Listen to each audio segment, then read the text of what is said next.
themselves.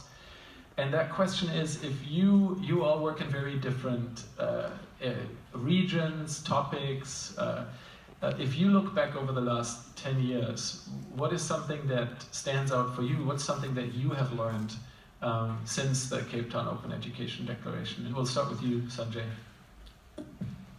Thank you, Phillip, and hello everybody.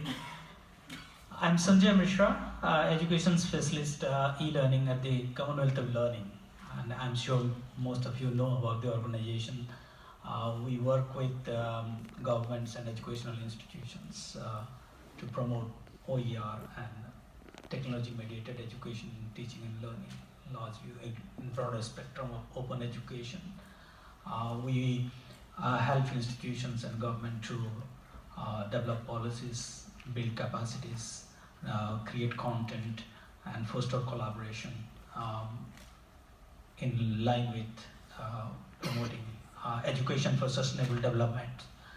So I myself have been in the Commonwealth of Learning for last 5 years in different capacities.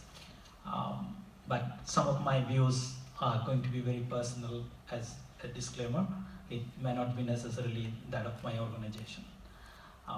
If you look back, the Open Cape Town Declaration, Open Education Declaration, I think we have progressed a lot. And in fact, on Wednesday when I had a meeting, I talked about that there are a lot of positives to look at, but it also brings a lot of challenges because of new things that has happened over the years in the last 10 years.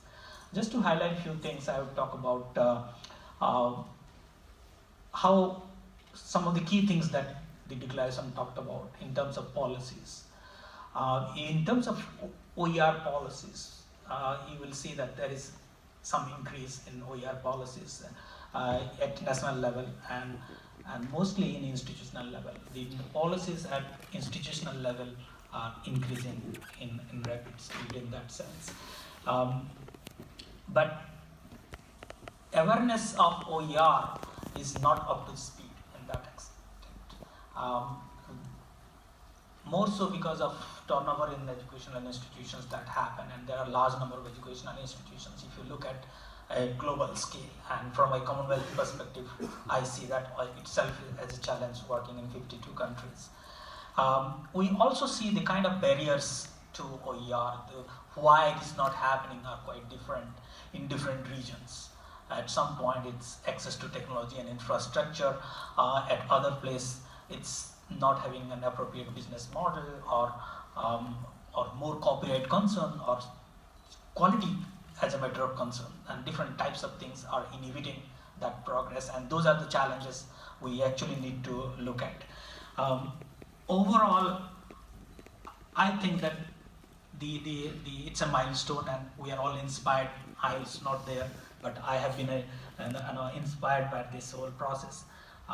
As an educational institution at COL, I think we have been in the process of open education on OER well before the term OER was created.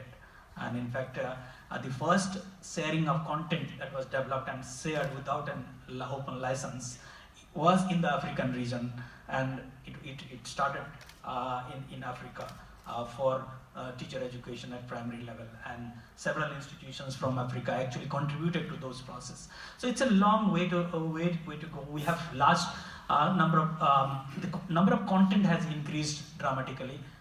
We have not many repositories, but the usage is quite different. We have recent studies. We look at the awareness about repositories are very little in educational institutions. So it's a mixed feeling for me to look back with some sort of happiness that a declaration that happened here has resulted into some different kinds of momentum, but at the same time it brings a lot of challenges for all of us, not just for my organization or myself as a person. I myself have been in the field since 2006, so I see that there is a lot for me myself to do and all of us collectively to do.